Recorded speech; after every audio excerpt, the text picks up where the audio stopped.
Жарайды. Екінші уже өтілген. Төртті көрейін.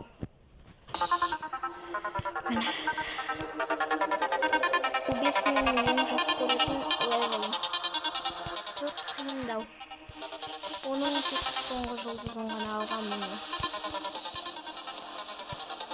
Бұл есашты екінші бөлім. Бірінші бөлімін байқамай тоқтап тастадым. Sorry.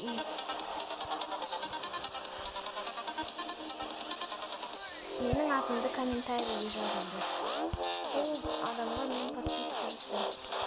Еще подписка жасауды ұмытпаңыздар маған. Және лайк қойып өтіңіздер. Әйтпесе подписка жасамай.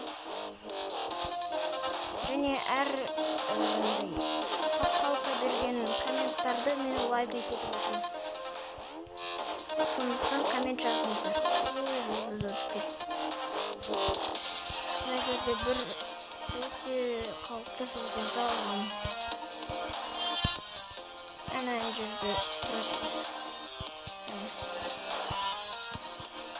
Көрдіңіздер ме? Көрдіңіздер. Осы жерлер қиын еще.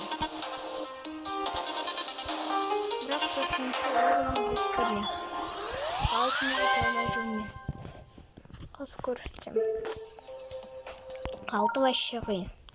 Бұрында ойнағам, онда 7 өте алмай жүрдім. Бәрінде барлық жұлдыздарын алғам онда. Ал қазір что-то уже кішкене. Ой. Сөйлеп отырып істесе неудобно. Бірақ блогердің жұмысы солай. Тағы бір рет айтып қоямын, подписка жасауды ұмытпаңыздар. Және колокольчикті да басып қойыңыздар. Қоңырау беріп тұрады сонда. Менің видеоларым шықты деген. Бірақ шортысты ана подписка деген жерде көре аласыздар.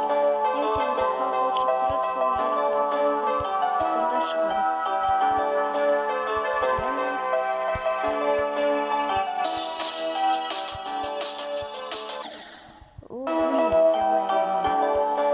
Осы алтыншы левел қиын. Вообще, на бас жағы тем более.